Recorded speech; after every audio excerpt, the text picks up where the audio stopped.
Okay, let's have a look at the large Great Western Prairie. In the GWR green with the small circle GWR logo, you can just see it there. And this one's number 5108. Yeah, I think it's quite a popular model, this one. I've seen it in practically, well, every model zone I've looked in at, and on a lot of sites as well, so you may have seen this one before. It's a very nice logo, this one. Again, you can either get these, again, this is the GWR, I think it's the, what was it known as, the GWR shirt button livery, something like that. Well, the GWR green, or shirt button green, if that's what they've called them. Correct me on the comments if I've got it wrong. With the GWR logo, you can either get them in, well, this livery, the other Great Western green with Great Western along the side there, and also in BR black or BR green. I think it looks pretty smart. I know it's only tiny, that logo, but that's probably my favourite GWR logo. Well, just the initials. Let's just pick her up and have a look at her.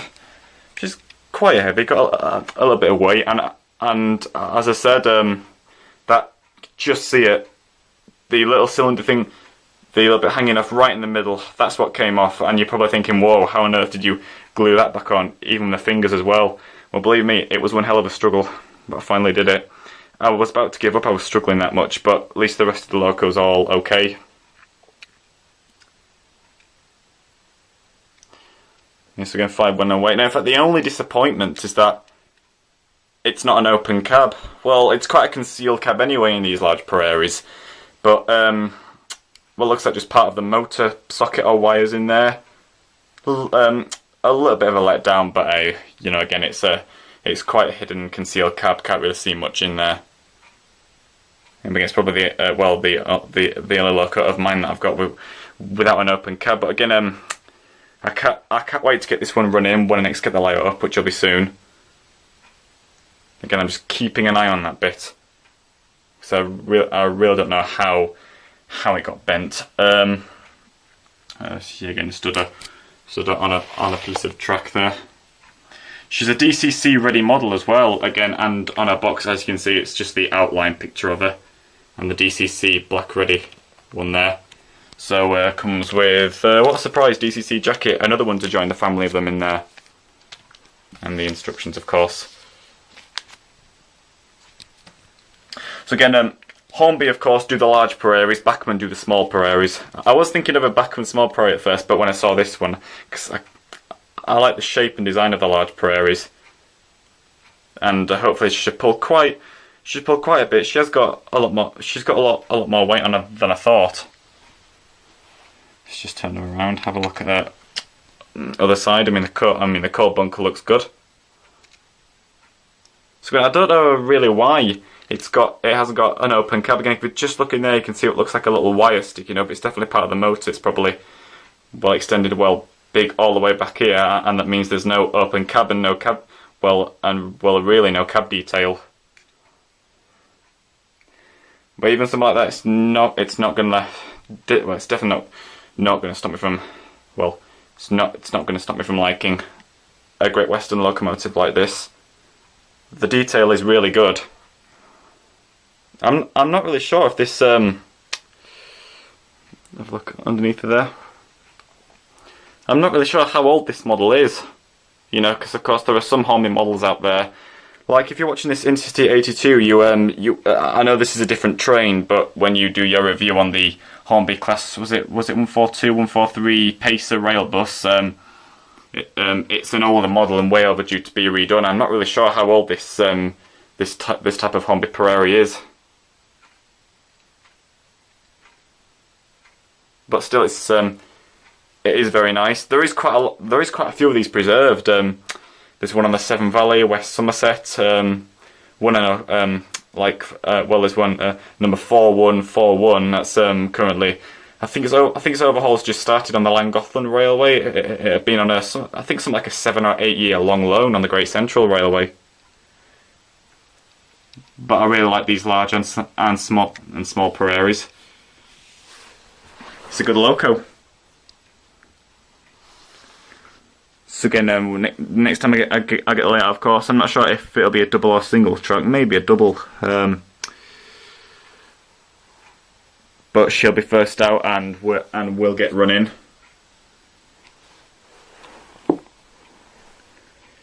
So yeah, still pretty good detail again. Despite no cab, you can see quite clearly in there, but still a good loco.